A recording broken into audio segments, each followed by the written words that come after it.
আসসালামু আলাইকুম, কেমন আছেন সবাই? আশা করি ভালো আছেন। আলহামদুলিল্লাহ আমি ভালো আছি।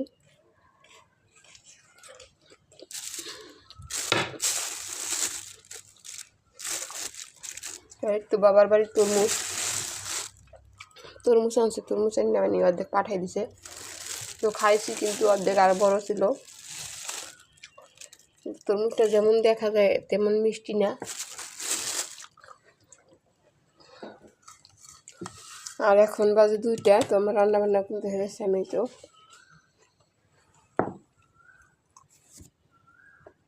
বড় ডাটা ওগুলো ভাজি করছি সরিষা দিয়ে।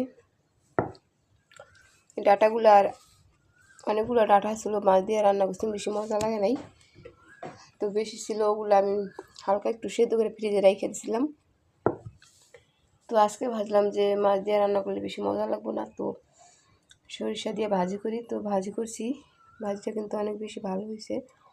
আর আমি লম্বা লম্বা করে কাইটা রাখছিলাম, এই কারণে আমি মাঝামাঝি এখন টুকরা টুকরা করছি, ভাজির মতো কাটতে পারিনি, কারণ সেদ্ধ করা তো একদম ফ্রিজে রাখছি, নরম হয়ে গেছে। আর এইখানে রান্না হয়েছে মাছ, ডাঁটা, বেগুন আর আলু দিয়া, টমেটো দিছি লগে, তেলাপিয়া মাছ, তো ভাত। তো আজকের এই রান্নাটাই হয়েছে। এখন রান্না বান্না শেষ হয়ে গেছে, এখন আমি গোসল করতে যাব।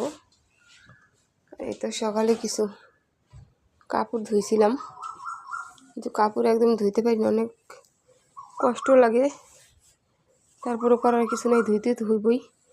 কদিন ধরে ভাবতেছি ধুমু, কিন্তু ধুইতে পারি না। আর রাত্রিবেলায় কেমন জানি ঘুম আসে না, একটু ময়লা ময়লা হইলে। তো আজকে একদম ধুয়েই দিছি। আর অনেকটা বিছিয়ে নিছি চাদর। এই যে দেখেন, এইখানে কিছু টুকরা কাপড়। তো আমি টুকরা কাপড়গুলো কাটছি পাপোশ বানানোর জন্য। তো গোসল করে আইসা দেখি কি করা যায়। এইখানেও কিছু নতুন কাপড় দাওয়াতে গেছিলাম, ধুয়ে নিয়ে আজকে ধুয়ে দিছি। তো উঠানটা বেশি পাতলা, দেখেন পাতা পুতা পড়ছে।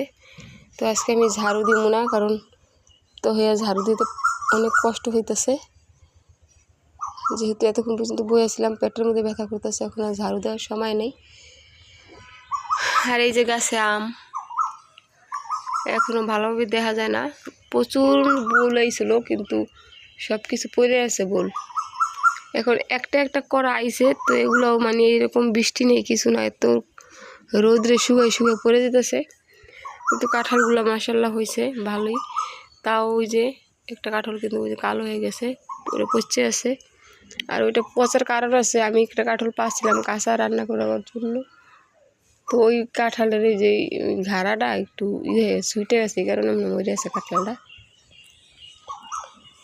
যাই হোক, তো রান্না বান্না শেষ হয়ে গেছে, এখন গোসল করলে আমার একটু কাজটা শেষ হইব। তো আজকে একটু হাটে যাব বলছিলাম, কিন্তু ভালো লাগতেছে না, যাইতে পারি কি পারি না। এই যে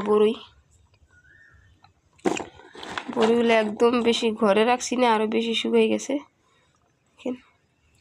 এত বেশি শুকনা তা বলার বাইরে। একটু কম শুকনা ছিল, এখন ঘরে রাখার পর আরও বেশি শুকিয়ে গেছে। বইটা খাওয়ার জন্য আনছিলাম, কিন্তু বেশি বাতি হয়ে গেছে। এত বেশি বাতি এগুলো ভালো লাগে না। আবাতিটা যখন পুড়ে খায় তখন ভালো লাগে। তো এটা এই জন্য কারণে এমনি কিন্তু রাইখা দিছি, তেমনি সিলাইয়ে তারপরে ভাজতে হইব। তো গোসল করে আসি, গোসল করে আসার পরে ভাত খাবো।